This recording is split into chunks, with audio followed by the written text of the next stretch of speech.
जिसने कलमा पढ़ लिया फिर उसका मेरे रब का मामला है। मैं और आप किसी को सर्टिफिकेट नहीं दे सकते कुफर का और जहन्नम का, पता नहीं मेरे साथ क्या बननी है। तो इसलिए हमेशा हर एक के बारे में हुस्न ज़न रखिए और अल्लाह के बारे में हुस्न ज़न रखिए। नहमदुहु व नसल्ली अला रसूलिहिल करीम, अम्मा बाद फ़अऊज़ु बिल्लाहि मिनश शैतानिर रजीम, बिस्मिल्लाहिर रहमानिर रहीम। यमहक़ुल्लाहुर रिबा व युर्बिस सदक़ात वल्लाहु ला युहिब्बु कुल्ला कफ़्फ़ारिन असीम। इन्नल्लज़ीना आमनू व अमिलुस्सालिहाति व अक़ामुस्सलाता व आतुज़्ज़कात लहुम अज्रुहुम इंदा रब्बिहिम वला खौफुन अलैहिम वला हुम यहज़नून। या अय्युहल्लज़ीना आमनुत्तक़ुल्लाहा व ज़रू मा बाक़िय मिनर रिबा इन कुन्तुम मुमिनीन। सदक़ल्लाहुल अज़ीम। रब्बि इश्रह ली सदरी व यस्सिर ली अमरी वहलुल उक़दतम मिन लिसानी यफ़क़हू क़ौली। इन्नल्लाहा व मलाइकतहू युसल्लूना अलन नबी या अय्युहल्लज़ीना आमनू सल्लु अलैहि व सल्लिमू तस्लीमा। अल्लाहुम्मा सल्लि अला मुहम्मद व अला आलि मुहम्मद कमा सल्लैता अला इब्राहीम व अला आलि इब्राहीम इन्नका हमीदुम मजीद। अल्लाहुम्मा बारिक अला मुहम्मद व अला आलि मुहम्मद कमा बारकता अला इब्राहीम व अला आलि इब्राहीम इन्नका हमीदुम मजीद। हमारा दर्स कुरान चल रहा है सूद के बारे में। सूरह बकरा की 275 नंबर आयत का हम परसों इसका जो है तफसील से हमने इसका ज़िक्र किया था कि ए लोगों जो ईमान लाए हो, ये बढ़ता और चढ़ता सूद खाना छोड़ दो और अल्लाह से डरो कि फ़लाह पाओगे। ये इस पे हमने फिर जो है सारी चीज़ पे बताया कि ये सूद जो है ये क्या चीज़ है, कि ये सूद की तारीफ़ हमने बताई थी। फिर अल्लाह तबारक ताला ने ये जो तिजारत को हलाल किया और सूद को हराम किया। और बहुत सारे लोग जो है वो ये कहते हैं कि अगर तिजारत में नफ़ा लिया जा सकता है तो सूद में क्यों नहीं लिया जा सकता। तो फिर हमने इसके बारे में जो है 7-8 जो है फ़र्क बयान किए थे कि ये तिजारत है और ये सूद है।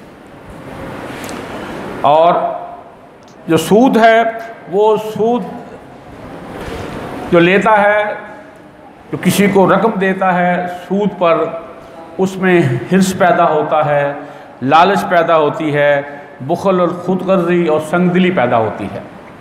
और जो रकम लेता है, जिसने सूद अदा करना होता है, उसके दिल में उसके लिए नफ़रत, बुग़्ज़, गुस्सा ये पैदा होना लाज़मी अमर है। और इसके बर्क्स जो है अनफ़ाक़ फ़ी सबीलिल्लाह, सदका व खैरात जो है वो इंसान के अंदर फ़याज़ी पैदा करती है, हमदर्दी पैदा करती है और फ़राख़ दिली और आला ज़र्फ़ी पैदा करती है।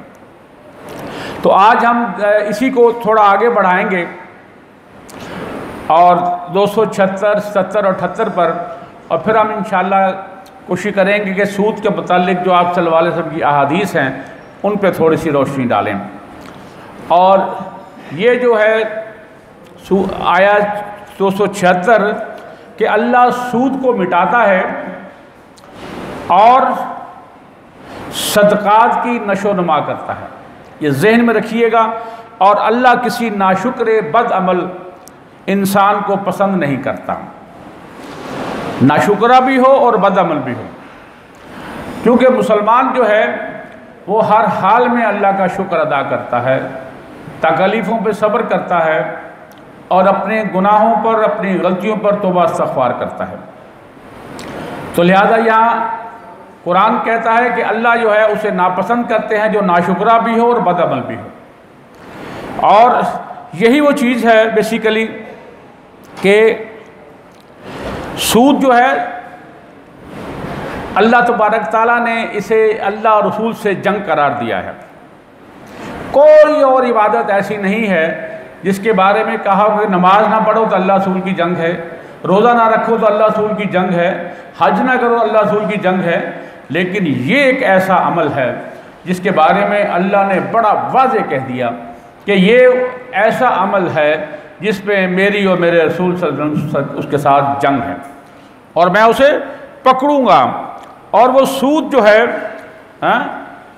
वजाहत वो कहता है कि मैं अपनी रकम को 10%, 20%, 50% दुगना कर लेता हूँ, लेकिन उसके जो है अल्लाह उसमें बरकत ख़त्म कर देते हैं और इससे जो है वो नफ़ा तो हासिल नहीं कर सकता, वो बज़ाहिर कर रहा होता है, लेकिन उसके इस दुनिया में भी सज़ा यावा होता है और आखिरत में तो बहरहाल उसने आग में जलना है।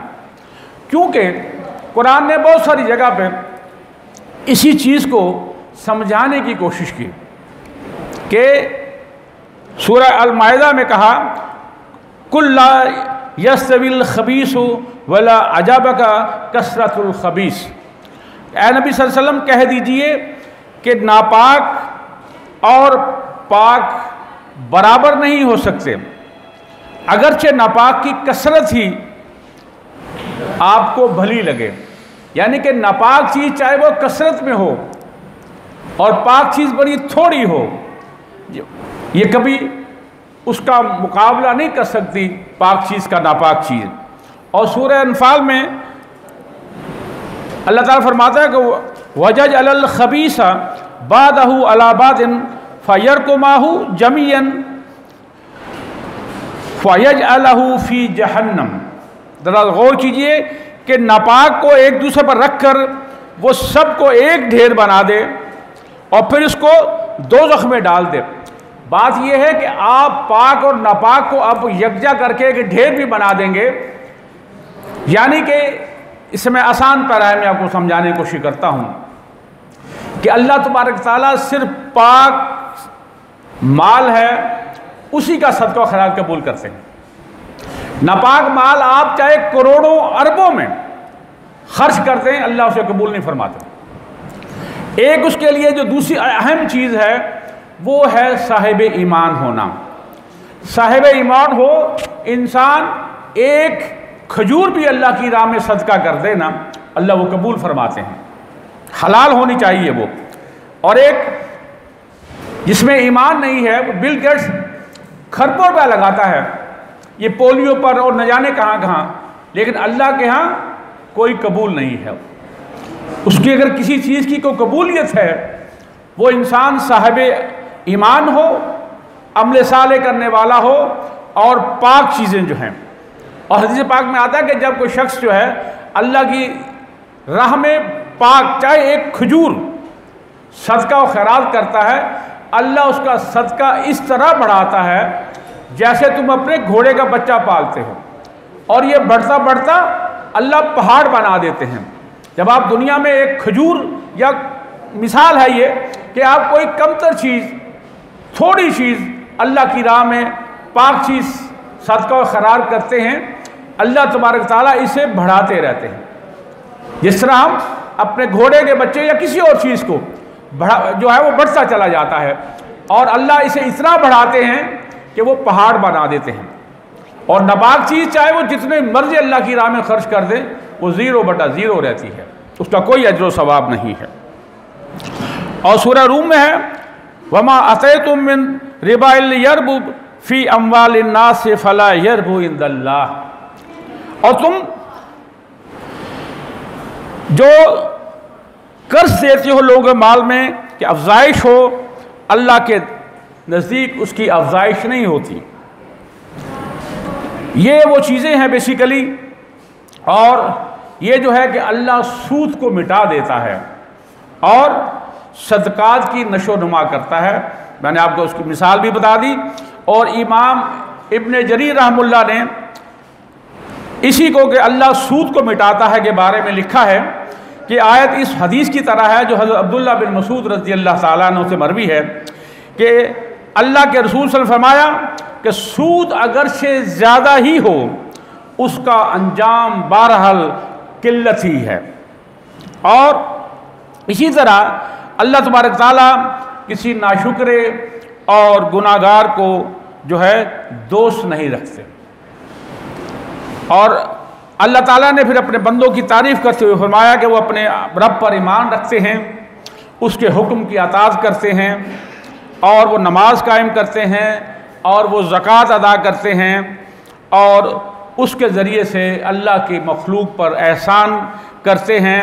और ये भी बताया कि उसके लिए बेहद हिसाब अजर सवाब अल्लाह ने मुहैया कर रखा है और वो क़यामत के रोज़ की सख्तियों से भी महफूज होंगे। और इसी चीज़ को जो है इसी आय मुबारक जो है सूरह के 277 में अल्लाह तबारक तआला ने इन अल्फाज में याद किया है कि इन्नल्लज़ीना आमनू व अमिलुस्सालिहाति व अक़ामुस्सलाता व आतुज़्ज़काता लहुम अज्रुहुम इंदा रब्बिहिम वला खौफुन अलैहिम वला हुम यहज़नून, कि जो लोग ईमान लाए और अमल साले करते रहे।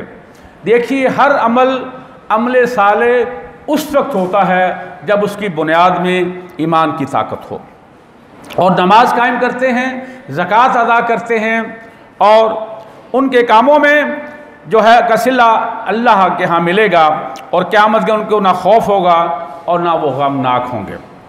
और अगली आयत जो है 278 नंबर जो है कि या अय्युहल्लज़ीना आमनुत्तकुल्लाह वज़रू मा बाक़िया मिनर रिब व इन कुंतुम मुमिनीन, के ए लोगो जो ईमान लाए हो, खुदा से डरो और जो कुछ तुम्हारा सूद लोगों पर बाकी रह गया है छोड़ दो अगर तुम वाकई ईमान लाए। ये जब आयत मुबारक आई तो आप सल्लल्लाहु अलैहि वसल्लम ने आप सब के जो चचा अब्बास बहुत सूदी कारोबार करते थे, आप सब का सबसे पहले मैं अपने चचा का जो सूद है वो माफ़ करता हूँ। सूद की जो असल रकम है उसके लेने की इजाज़त है, और ये कहा कि जो सूद पहले तुम ले चुके सो ले चुके, इसे अल्लाह पर छोड़ दो। अल्लाह ने ये कि मैंने माफ़ कर दिया, गो कि अल्लाह ने माफ़ ही कर देना है। अगर इसके बाद भी तुमने इस सूदी कारोबार में हिस्सा डाला तो फिर जहन्नम तुम्हारा मुकद्दर है। देखिए, तमाम जो हैं, इंसान अगर कोई गुनाह कबीरा करता है तौबा इस्तिग़फ़ार उसको अल्लाह माफ़ फरमा देते हैं। अगर गुनाह कबीरा का आप तौबा ना करें और आप फौत हो जाएं तो फिर उसकी सज़ा जहन्नम की सूरत में ज़रूर मिलेगी और एक ख़ास मुद्दत तक वो सज़ा भुगत कर आप जन्नत में जा सकते हैं। लेकिन सूदी कारोबार में इन्वॉल्व होने वाला ये कभी भी जहन्नम से नहीं निकलेगा। ये गौर तलब बात है। ये जिस तरह काफिरों ने हमेशा हमेशा जहन्नम का ईंधन बनना है, इसी तरह वो जो सूद या इसके मुतल्लिक़ जो है ये लोग अपने आप को जो है वो खुश करने की कोशिश करते हैं, सेटिस्फाई करने की कोशिश करते हैं, ऐसे नहीं ऐसे हो गया, ऐसे तो ऐसे नहीं। देखिए, ये तमाम उसकी शक्लें हैं अल्लाह के यहाँ जो है हराम हैं। अब मैं कोशिश करता हूँ कि आपके सामने कुछ अहादीस रखूँ। मैंने शुरू में अर्ज़ किया कि ये सूद जो है ये अल्लाह के रसूल साहब के साथ जंग है, और फरमाया कि जो लोग सूद खाते हैं वो लोगों के अम्वाल जो हैं वो बातिल तरीक़ों से खाते हैं। उनके बारे में बताया है कि जब क़यामत के रोज़ ये अपनी कब्रों से निकलेंगे और वो इस तरह उठेंगे जैसे शैतान ने उनको दीवाना बना दिया। शुरू में कुरान ने बताया कि वो इस तरह होंगे कि जैसे उनकी मत मारी गई हो, वो दीवाने हो गए हों, शैतान ने उन्हें मस किया हो, टच किया हो, इस तरह। और ये हदीस में आपके सामने रखना चाहता हूँ, हज़रत समरा बिन जुंदब रज़ी अल्लाह ताला अन्हु। इसमें ये बड़ी लंबी हदीस है। पहले मैंने चाहा कि इसमें जो सूद वाला हिस्सा है वो आपको सुनाऊं, लेकिन ये इतनी खूबसूरत हदीस है, इतनी मल्टीपल इसमें चीज़ें बतलाई गई हैं, तो फिर मैंने सोचा कि इस पूरी हदीस को आपके सामने रखूं। रवायत करते हैं कि ये सही बुखारी की हदीस है कि रसूलुल्लाह सल्लल्लाहु अलैहि वसल्लम की ये आदत हुस्ना थी कि जब आप सल्लल्लाहु अलैहि वसल्लम फजर के बाद अपने सहाबा से पूछते, क्या आप लोगों ने कोई ख्वाब देखा है? अगर किसी ने देखा तो अपना ख्वाब सुना देता। एक दिन आपसे किसी ने पूछा कि आपने इसमें से किसी ने कोई ख्वाब देखा है? तो सब ने कहा कि अल्लाह के रसूल आज हमने किसी ने ख्वाब नहीं देखा। तो आप फरमाया कि मैं तुम्हें आज अपना ख्वाब सुनाता हूँ। आप फरमाया कि मैं ख्वाब बयान करता हूँ, और फरमाने लगे कि आज रात मैं लेटा हुआ था ख्वाब में कि दो शख्स आए और उन्होंने मेरा हाथ पकड़ा, मुझे साथ ले लिया, मैं भी साथ चल दिया, और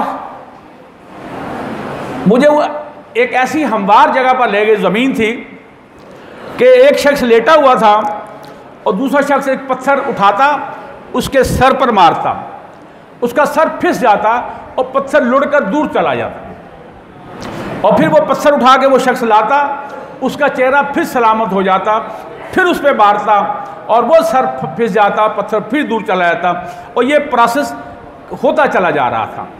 तो मैंने पूछा कि सुभान अल्लाह, ये क्या माजरा है?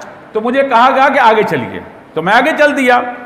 फिर हम देखते हैं कि एक शख्स के पास पहुंचे जो मुंह के बल लेटा हुआ है, और दूसरा शख्स जो है उसने दोनों टांगे उसके दाएं बाएं जो हैं डाली हुई हैं, उस हाथ में जंबूर है, और वो उसकी बाज को जिसे काटता है और उसकी गुद्दी तक ले जाता है, फिर वो जंबूर इधर डालता है और उसकी गुद्दी तक ले जाता है। इसी असरा में जो दाएं वाला हिस्सा है वो फिर ठीक हो जाता है और वो फिर से काटना शुरू, ये प्रोसेस चलता रहता है। तो मैं कहता हूँ सुभान अल्लाह, ये क्या है? तो मुझे कहा जाता है कि आगे चलिए। तो मैं आगे चला, आगे चले तो हत्ता कि हम एक ऐसी इमारत पर पहुंचे जो ऊपर से तंग थी और नीचे से फराख थी। अब मैं कि जब मैंने आगे जाकर देखा तो वो तंदूर नुमा थी, उसमें नंगे मर्द और नंगे औरतें थी, और आग थी, उसका अलाव था, और जब वो आग का अलाव बढ़ता तो वो उसके मुंह के करीब आते, और जब वो बाहर निकलने को होते तो वो आग बुझ कम होती तो वो फिर नीचे गिरते तो वो चीखो पुकार हो जाती। मैंने पूछा सुभान अल्लाह, ये क्या है? तो मुझे कहा गया कि आगे चलिए। तो मैं आगे चला। हम क्या देखते हैं कि एक नहर है, उसमें पानी की बजाय खून चल रहा है। एक शख्स है वो बाहर, उसने पत्थर की ढेरी रखी हुई है के टुकड़ों की, और एक शख्स है वो नहर में तैरता हुआ आता है किनारे की जानिब, और वो शख्स उसके मुंह में पत्थर दे देता है, वो फिर वापस चला जाता है, और फिर वापस आता है तो वो दूसरा पत्थर उसके मुंह में डाल देता है, और ये प्रोसेस चलता रहता है। तो मैंने कहा सुभान अल्लाह, ये क्या है? तो मुझे कहा कि आगे चलिए। तो मैं आगे चला कि मैं क्या देखता हूं, हम एक आगे गए तो एक ऐसा शख्स देखा जो लंबा तिरंगा है और एक आग जल रही है, वो उसके चारों तरफ चक्कर लगा रहा है। मैंने पूछा सुभान अल्लाह, ये क्या है? तो मुझे कहा गया कि आगे चलिए। हम आगे चल दिए। आगे गया, मैं क्या देखता हूं, एक बाग है, उसमें बेशुमार फूल कि आपने कभी इतने फूल नहीं देखे होंगे। तो मैंने देखा कि मैं एक शख्स बैठा है बड़ा लंबा तिरंगा, और उसके दाएं और बाएं बेशुमार बच्चे बैठे हुए हैं। इतने बच्चे तुमने कभी ना देखे होंगे। और मैंने कहा सुभान अल्लाह, ये क्या है? तो मुझे कहा गया कि आगे चलिए। तो मैं आगे चल दिया। फिर हम एक बहुत बड़े बाग में पहुंचे। इस बड़े बाग को देखे, आपने इतना कभी बाग देखा नहीं होगा। हम इस पर चढ़ने लगे और एक ऐसे शहर में पहुंच गए जिसके दीवार एक सोने की एक चांदी की। हम और आगे बढ़े तो इससे भी खूबसूरत जो है एक मकान में दाखिल हुए, जो उससे भी कई जगह खूबसूरत था। इसी इसरा में मैंने सामने देखा तो सफ़ेद महल बहुत ही खूबसूरत नजर आया मुझे। तो मुझे उन्होंने कहा कि ये आपका है। तो मैंने कहा कि मैं इसमें दाखिल हो जाऊं। तो उन्होंने कहा अभी इसका वक्त नहीं आया। तो फिर मैंने पूछा कि आज जो तुमने कई अजायबात मुझे बतलाए हैं, दिखलाए हैं, इसकी हकीकत क्या है? उन्होंने फिर एक एक करके उसकी हकीकत बतलाई कि वो पहला शख्स जो था, जो चटील मैदान में लेटा हुआ था और एक शख्स उसके सर पर पत्थर मारे चला जा रहा था, वो फिस जाता था, पत्थर आगे चला जाता था। बतलाया कि ये शख्स वो है जिसने कुरान पाक पढ़ा या याद की या फिर बुला दिया, किसी पढ़ा ही नहीं से, और फर्ज नमाज के वक्त सोया रहा। अब जरा तसव्वुर कीजिए, हम में से कैसे लोग हैं, कितने लोग हैं जिन्होंने कुरान पढ़ा भी है लेकिन कुरान खोलने की हमें तौफीक ही नहीं मिलती। कुरान याद किया और भुला दिया। और फ़र्ज नमाज है, चाहे वो फजर की हो, जोहर की हो, असर, मगरिब, इशा की, सोए हुए हैं, नमाज निकल गई। ऐसे लोगों का ये अजाब जो है अल्लाह तबारक ताला ने आप सल्लल्लाहु अलैहि वसल्लम को दिखलाया और ये हमें बतलाया कि कम से कम हम जो है इस कुरान को पढ़ने, कुरान का हक है ना, उन पर 6 हुकूक हैं और यही है कि कुरान को पढ़ना, समझना, अमल करना, दूसरों तक पहुँचाना, इसके हुकूक है बेसिकली। और फिर है नमाज को वक्त पे अदा करना। वो पंजाबी के मुहावरा है ना, वेले दी नमाज से कवेले दियां टकरां, इसी से है बेसिकली, ठीक है ना। ये पंजाबी के मुहावरे या ज़रूर मिसरे जो हैं, ये बेसिकली इसकी बुनियाद पे यही वो चीज़ें होती हैं। और दूसरा वो शख्स जिसकी बातें चीरी जा रही थी दाएं और बाएं की, ये वो शख्स था जो सुबह उठता झूठ बोलना शुरू करता, उसका झूठ पूरे जो है मुआशरे में फैल जाता। देखिए ये वो चीज़ है, अल्लाह के रसूल सल्लल्लाहु अलैहि वसल्लम से हज़रत अब्दुल्लाह बिन मसूद रज़ी रवायत करते हैं, आप फरमाया कि जो सच है ना ये नेकी है और हर नेकी जन्नत की जान ले जाती है। और जो शख्स हमेशा सच बोलता है ना, अल्लाह उसके नाम अमाल में सिद्दीक लिख देते हैं। और जो शख्स जो है हर वक्त झूठ का सहारा लेता है और हर झूठ जो है बुराई है और हर बुराई जहन्नम की जानिब ले जाती है, और जो शख्स हमेशा झूठ बोलता है अल्लाह उसके नाम अमाल में झूठा लिख देते हैं। देखिए कुरान इसी नहीं चीज़ों पर लानत भेजता है कि लानतुल्लाह अलल काज़िबीन, अल्लाह झूठ बोलने वालों पर लानत, जिस पर अल्लाह की लानत हो। और यही है कि इस्लाम में मोमिन जो है वो कंजूस हो सकता है, बुज़दिल हो सकता है, उसमें तमाम बुराइयां हो सकती हैं, लेकिन उसमें झूठ नहीं हो सकता, वो झूठ नहीं बोल सकता। और ऐसा ही शख्स जो था। और तीसरा शख्स वो जो तनूर में से नंगे मंद और नंगे औरत से जो चीखो पुकार कर रही थी, ये जानी मर्द और जानी औरत से। चौथा शख्स जो वो नहर जो थी जिसमें खून बह रहा था, सुर्ख रंग का पानी था बेसिकली, और बाहर जो शख्स बैठा है वो पत्थर है, वो तैरता हुआ आता है तो उसके मुंह में वो पत्थर डाल देता है। बताइए कौन शख्स था? ये सूदखोर था, जो दुनिया में सूदी कारोबार करता था, सूद लेता और देता था। चौथा वो शख्स जो लंबा तिरंगा आग के चारों तरफ चक्कर लगा रहा था, ये बेसिकली मालिक था दोज़ख का, जिसका नाम ही मालिक है, फरिश्ते का नाम मालिक है।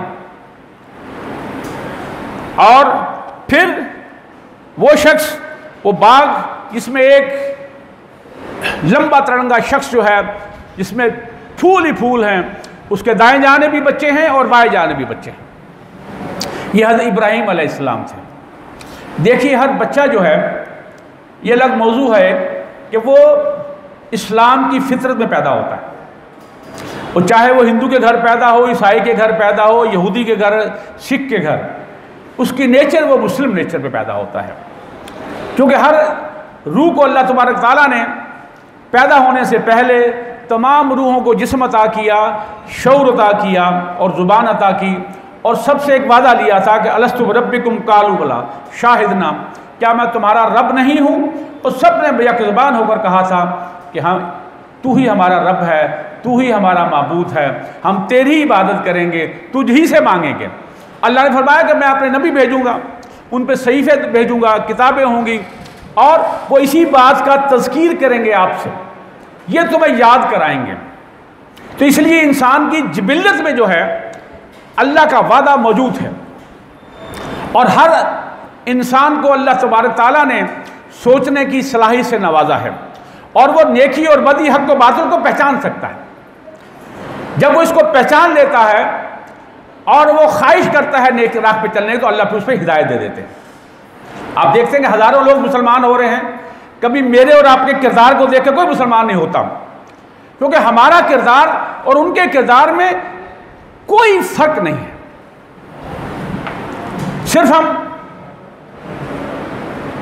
अल्लाह पे एहसान चढ़ाते हैं कि हम मुसलमानों के घर में पैदा हो गए, कलमा हमें सुना दिया गया, पढ़ लिया गया, साहिब ईमान हो गए, लेकिन करतूतें हमारी सारी वही हैं, बल्कि उनसे बढ़कर हैं।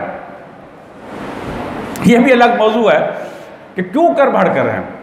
तो हम किसी से कम नहीं होते, हम हर चीज़ में नंबर 1 पर जाते हैं। बुराई उसमें भी मत, मिलावट उसमें भी नंबर 1, दुनिया में नंबर 1 है हम। और इसके बाद जो है उस बाग में दाखिल हुए, वो घर जो एक सोने का था, एक चांदी की ईंट थी, ये अल्लाह तबारक ताला ने उन मोमिनीन के लिए बनाया जो अल्लाह के रसूल सल्लल्लाहु अलैहि वसल्लम की हिदायत के मुताबिक अपनी ज़िंदगी गुजारने की कोशिश करते हैं। और वो घर जो उससे भी बहुत खूबसूरत था, वो अल्लाह तबारक ताला ने शुहदा के लिए बनाया है। और वो सफ़ेद बाल आप सल्लल्लाहु अलैहि वसल्लम का था। आज मुझे कहा आप दोनों हाँ को है कौन? उन्होंने कहा कि मैं जिब्राइल अलैहिस्सलाम हूँ, ये मीका अलैहिस्सलाम है। तो इसी तरह तो ये हदीस में बहुत सारे पहलू हैं, तो मैंने चाहा कि इसमें एक पहलू जो है वो सूद वाला निकाल के आपको सुनाऊं। तो उसमें जो है तो मैंने चाहा कि पूरी हदीस आपके सामने रखूं ताकि हर चीज़ सामने आ जाए कि कुरान को पढ़ने की क्या फजीलत है, नमाज़ों की वक्त नमाज पढ़ने की क्या फजीलत है, और इसी तरह जो है झूठ से बचने की क्या फजीलत है, और इसी तरह सूद से बचने की, और ये तमाम चीज़ें मोमिनीन का जो अजर सवाब, वैसे मकान जिसके सोना चांदी की दीवारें होंगी, ईंटें होंगी। और इसी तरह हज़रत नुमान बिन बशीर रज़ी अल्लाह ताला अन्हु से मरवी है कि मैंने रसूलुल्लाह सल्लल्लाहु अलैहि वसल्लम को ये फरमाते हुए सुना कि बेशक जो है हलाल वाकई हलाल है और हराम भी वाकई है। ये दोनों चीज़ें क्लियर कट कुरान ने बतला दी हैं कि ये चीज़ हलाल है, ये हराम है, वाज़े हैं, कोई शायबा नहीं है, कोई मुतशाबिहात नहीं है। लेकिन इनके दरमियान जो है बहुत से अमूर मुतशाबा हैं। तो जो शुबहात से बच गया उसने अपने दीन की इज्जत को महफूज कर लिया।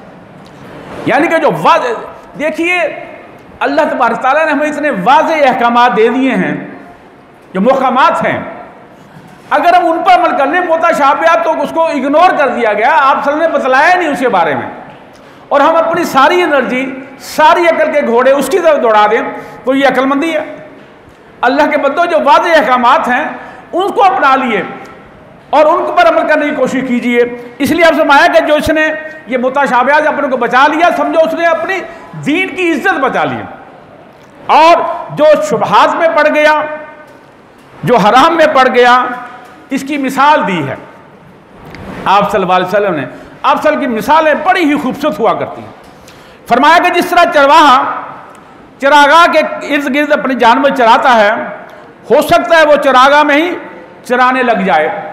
आप में से जो गांव से ताल्लुक़ है, मेरा भी गांव से ताल्लुक़ है, मैं भी अपनी भैंसें भी चराता रहा हूँ, गाय भी चराता रहा हूँ, बकरी भी चराता रहा हूँ। बकरियाँ चरानी सबसे मुश्किल हुआ करती है, वो टिकती नहीं है, इधर को तो इधर को दौड़ जाती हैं। और आपको पता है कि जिसने बकरी चला ली उसमें जो वो सब्र आ जाता है उसमें, यकीन जानिए हर नबी ने बकरियां चराई हैं। नबूवत के लिए ज़रूरी था कि वो ऐसा काम तिजारत भी की उन्होंने और बकरियां भी चराई मोस्टली। और जब चराता है इंसान है तो ज़ाहिर है वो फसल बाड़ी को बचाना होता है, उससे किनारे बंदा खड़ा हो जाता है कि इसकी किसी की फसल में ना मेरा जानवर चला जाए। और बात बात ये होता है कि दोपहर का वक्त हो ना, पता सब सो रहे को कौन किसी ने आना है, तो बजाय रोकने के बंदा हरा शरीर देता है कि जरा 2 मिनट मुंह मार लो इसके में। तो ये फरमाया कि जो चरवाहा है वो अपनी बकरियां चराता है चरागाह के लोगों की फसलों के करीब, तो ये हो सकता है कि एक वक्त आए तो वो उनके जो है फसल बाड़ी को भी चरवा। इसलिए एहतियात बहुत ज़रूरी है इस्लाम में। इसी तरह हज़रत सईद बिन मुसैब रज़ी अल्लाह ताला रवायत किया है कि हज़रत उमर रज़ी अल्लाह ताला ने फरमाया कि सबसे आखिर हम जानते हैं कि आखिरी जो मुकम्मल सूरत है सूरह नसर है, इज़ा जा नसरुल्लाह वल फतह, और पहली मुकम्मल सूरत सूरह फातिहा है। आखिरी जो आयतें जो कुरान का नुज़ूल हुआ है वो सूरह रिबा की है, ये सूद वाली आयत है। सूरह तौबा की भी आई है और ये भी आया कि सबसे आखिरी आयत ये हैं। यहाँ तक कि ये आयत आई तो आप सल्लल्लाहु अलैहि वसल्लम ने इनकी मुकम्मल तफसीर भी नहीं फरमाई कि आप अपने रब के पास चले गए। और ये सबसे आखिर में जो है नाज़िल होने वाली आयत आते रिबा हैं, और रसूलुल्लाह सल्लल्लाहु अलैहि वसल्लम ने इसकी तफसीर फरमाने से कबल ही अल्लाह ताला के यहाँ तशरीफ़ ले गए। लिहाजा हर रिबा को छोड़ दो और हर उस चीज़ को भी जिसका रिबा होने का शक है उससे किनारा कशी इख्तियार कर लो। और इमाम इब्न माजा रहमतुल्लाह ने हज़रत अबू हुरैरा रज़ी अल्लाह ताला अन्हु की हदीस बयान की है, फरमाते हैं कि रसूलुल्लाह सल्लल्लाहु अलैहि वसल्लम ने फरमाया कि सूद के 70 दर्जे हैं। ज़रा गौर से सुनिएगा, ज़रा पंजाबी कहने कान दे पर्दे खोल के ज़रा म्याल शाल हटा के ज़रा सुन लो। सूद के 70 दर्जे हैं, इनमें से सबसे कम दर्जे का गुनाह इस कदर है जैसे कोई अपनी मां से निकाह कर ले। 70 दर्जात हैं ये। सबसे कम जो है वो इस बराबर है कि इंसान अपनी मां से निकाह कर ले। जरा तसव्वुर कीजिए, रोंगटे खड़े हो जाते हैं। और हमारी बदकिस्मती देखिए कि आज से कोई 20-25 साल पहले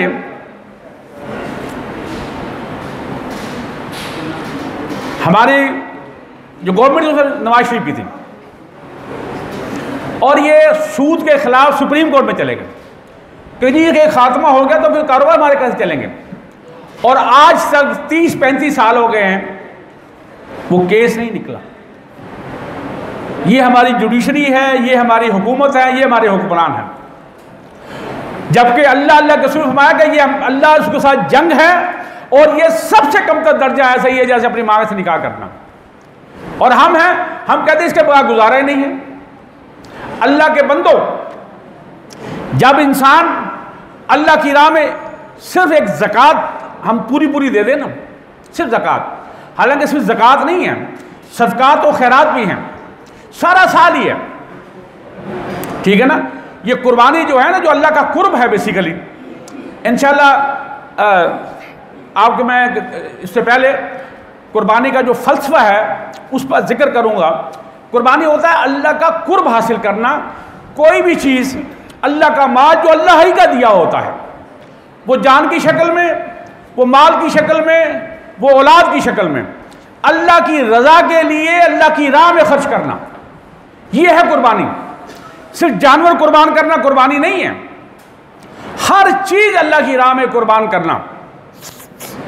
ये बड़ा खूबसूरत मौजू है कि किस तरह जो है हज़रत इब्राहीम अलैहिस्सलाम ने एक एक अमल 21 दफ़ा आजमाया अल्लाह तबारक तआला ने, 21 बार, और वो 21 बार ही कामयाब हुए।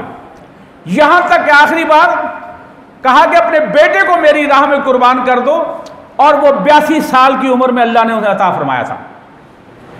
और 12 साल की उम्र में, यानी कि 94 साल की उम्र में कहा कि इसे मेरी राह में कुर्बान कर दो। कुर्बान जाइए उन पर कि आप, हज़रत इब्राहीम भी तैयार हो गए और इस्माइल इस्लाम को भी कुर्बान जाइए। कहा कि अगर अल्लाह का हुक्म है तो अब्बा, तो मैं तैयार हूं उसकी रजा के लिए। लेकिन छुरी ना चली, अल्लाह ने मेंढा भेज दिया। अब वो सुन्नत है जो क़यामत तक के लिए कायम दायम हो गई कि हज के मौके पर अरफा, उसमें जो है, जो नहर का दिन है, कुर्बानी का दिन है, उसमें जो है, और कुर्बानी भी लफ्ज़ जो 3 आया, एक कुर्बान का लफ्ज़ भी आया सूरह अल-माइदा में, और नस्र का लफ्ज़ आया सूरह हज में, और सूरह कौसर में नहर का आया है, इन्ना आतैना कल कौसर फसल्लि रब्बिका वन्हर। ए नबी, मैंने आपको खैर कसीर दे दिया। देखिए, जब भी अल्लाह अता करता है ना तो फिर कुछ मांगता भी है। क्या मेरे बंदे, ऐ मेरे नबी, अब तू मेरे लिए नमाज पढ़ और कुर्बानी कर। ये है वो चीज़, ये है वो फ़लसफ़ा बेसिकली, कि जब अल्लाह अपनी इतनी नेमतें देता है, ये जिस्म और इसकी तमाम नेमतें ये अल्लाह की दी हुई हैं, माल उसी का दिया हुआ है, औलाद उसी का दिया हुआ है, ये ओहदा उसी का दिया हुआ है, ये ताकत उसी की दी हुई है, तो फिर उसी का दिया हुआ, उसी की राह में खर्च करने में हम बुखल करते हैं। हम फिर वो ऐसा चुनने की कोशिश करते हैं जो सबसे निकम्मी चीज़ हो। पहली कुर्बानी जो इस्लाम में, वो हज़रत आदम अलैहिस्सलाम के बेटे काबिल और हाबील की थी। काबिल ने उस वक्त जो कुर्बानी ये थी कि मिना के मकाम पर रख दी जाती थी, आसमान से आग आती थी, जिसे बुसम कहते वो समझो कबूल होगी। और जो कबील था वो जिम्मेदार था, उसने जो घुन ज़्यादा गंदम थी, अनाज था, वो ढेर लगा दिया। और हाबिल जानवर खेती बाड़ी करता था और जानवर पालता था, उसने जो फरबा जानवर, सेहतमंद जानवर थे, वो खड़े कर दिए। देखिए ये वो चीज़ है बेसिकली कि अल्लाह की राह ने और आसमान से आग आई और हाबिल का जो था माल वो भस्म हो गया, अल्लाह का कबूल हुआ। उसका खुलूस, उसकी अताअत अपने वालिद की और अल्लाह की रज़ा, अल्लाह का खौफ और तकवा, ये चार चीज़ें मिली तो अल्लाह ने वो कुर्बानी कबूल कर ली। काबिल जो वालिद का नाफरमान था, अल्लाह का नाफरमान था, और फिर उसने ऐसा माल अल्लाह की राह में खर्च करने की कोशिश की जो कि गुनज़दा था, इसे भी डंडी मार गया ना, अल्लाह ने नहीं कबूल की। तो लिहाजा ये वो चीज़ें हैं हमें समझनी चाहिए, ये नुक्ता समझना चाहिए कि वो चीज़ अल्लाह की राह में खर्च करो जो तुम्हें अजीज़ हो। लन तनालु बिर्रा हत्ता तुनफिकू मिम्मा तुहिब्बून, कि तुम नेकी को पहुंच नहीं सकते जब तक अल्लाह की राह में वो चीज़ खर्च ना करो जो तुम्हें सबसे ज़्यादा अजीज़ हो। अब हर कोई अपने गिरेबान में झांक के देखे कि मैं वही चीज़ खर्च करता हूँ। हमने अल्लाह की राह में वो लिहाफ देना है जो तमाम उसके जो है मोरियाँ, जिसमें अगर रात के बाद ले तो सारे आसमान के तारे उसमें दिखाई देते हैं, वो लिबास देना है जो हमने पहन कर पर बोसीदा कर दिया, वो जूता देना है जो मैं पहनकर अपने दफ्तर नहीं जा सकता। ऐसी कुर्बानी, ऐसा इसार, ऐसा सदका और खराज अल्लाह ने मुंह पर मारना, और क्या करना है। चलिए ये जिम्मे मैंने बात कर दी। हम आयशा रज़ी फरमाती हैं कि ये सूरह बकरा की जो आखिरी आयत का नज़ूल हुआ तो रसूलुल्लाह सल्लल्लाहु अलैहि वसल्लम मस्जिद में तशरीफ़ लाए, आपने इनकी तिलावत फरमाई, फिर आपने शराब की तजारत को हराम कर दिया। ये 3 मौक़ों पर आया है, एक एक करके। कभी भी कोई चीज़ अल्लाह ने हुर्मत जो है एकदम नहीं की, आहिस्ता आहिस्ता मेंटली तैयार किया को उम्मत को। फिर फरमाया कि अल्लाह ताला यहूदियों पर लानत फरमाए, उनके लिए चर्बियों को हराम करार दिया गया। उन्होंने क्या किया, उसे पिघलाकर तेल बनाकर फरोख्त करना शुरू कर दिया। अल्लाह को चक्कर देते हैं ना, जिस तरह सब्त में कहा कि हफ्ते को आज आपने शिकार नहीं खेलना, मछली नहीं पकड़नी, और अल्लाह ने वो हफ्ते वाले दिन वो छलांगे लगाती थी, बाहर आती थी, उनके मुंह में पानी आता था, उन्होंने बाहर हौदियां बना दी थी कि छलांग लगा के अंदर आ जाए तो इतवार को पकड़ लें। फिर उनका हौसला इतना बढ़ा कि हफ्ते वाले दिन उन्होंने मछलियाँ पकड़नी शुरू कर दी। ये है वो अल्लाह की नाफरमानी। तो फिर अल्लाह ने उन्हें सबको बंदर बना दिया। तो इसीलिए जो है कि ये चीज़ साबित हुई, वक्त काफ़ी हो चुका है, कि हम जो है इस कुरान को समझकर पढ़ने की कोशिश करें। तो यकीन जानिए ये वो ख़जाना है, ये वो समंदर है कि इंसान सारी ज़िंदगी इसकी खोज में रहे ना तो सिर्फ एक कतरा ही ले पाता है। इतना बड़ा ये वसी है। लेकिन हम हैं कैसे, कोई 3 दिन में पढ़ रहा है, कोई 10 दिन में पढ़ रहा है, कोई महीने में पढ़ रहा है, कोई साल में पढ़ रहा है।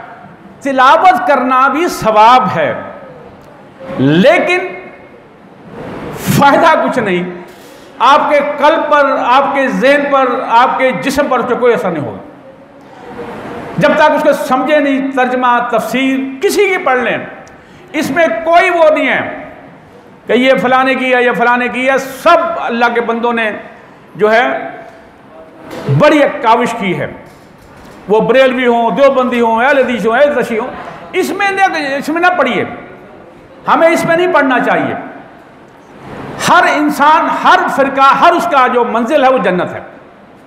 मैं अक्सर कहा करता हूँ, कोई मोटरवे से जा रहा है, कोई शाहकोट से जा रहा है, कोई जनावा से जा रहा है, जाना सबने लाहौर ही है। तो लिहाजा अपनी फिक्र कीजिए, ये सोचिए कि मैं जो अमल कर रहा हूँ वो कुरान और हदीस के मुताबिक है, उसकी खोज कीजिए, बजाय कि दूसरों पर जो है नुक्ताचीनी करने के और दूसरों को काफिर सर्टिफिकेट तकसीम करने से खुदा रे से बच जाइए। जिसने कलमा पढ़ लिया फिर उसका मेरे रब का मामला है। मैं और आप किसी को सर्टिफिकेट नहीं दे सकते कुफर का और जहन्नम का, पता नहीं मेरे साथ क्या बननी है। तो इसलिए हमेशा हर एक के बारे में हुस्न ज़न रखिए और अल्लाह के बारे में हुस्न ज़न रखिए। अल्लाह फरमाते हैं जैसा मुझ पर गुमान करोगे मैं तुम्हारे साथ वैसे हो जाऊंगा। तुम एक जानिब एक बारिश चलोगे मैं एक हाथ चलूंगा, तुम पैदल चल कर आओगे मैं तुम पर दौड़ के जाऊंगा तुम्हारी जानब। ऐ बंदे तू कितने गुनाह कर लेगा, क्या फर्श से को भर लेगा? अगर मेरे साथ शिरक ना किया होगा ना तो मुझे अपनी रहमत की कसम मैं तुझे अपनी आगोश में ले लूंगा। ये है वो मेरे रब का वादा हमसे। अल्लाह ताला से दुआ है कि अल्लाह तबारक ताला हमें इस सूद से और सूदनुमा जितनी हैं उनसे बचने की तौफीक अता फरमाए, इस कुरान को पढ़ने समझने की तौफीक अता फरमाए। अल्लाह के रसूल सल्लल्लाहु अलैहि वसल्लम की हर जो बात है हक को सच है, हमारे लिए हुज्जत है। आप सब के सहाबा और सहाबिया जो रोशी के मीनार हैं उनकी ज़िंदगी मुताला करने की तौफीक अता फरमाए। जज़ाकल्लाह।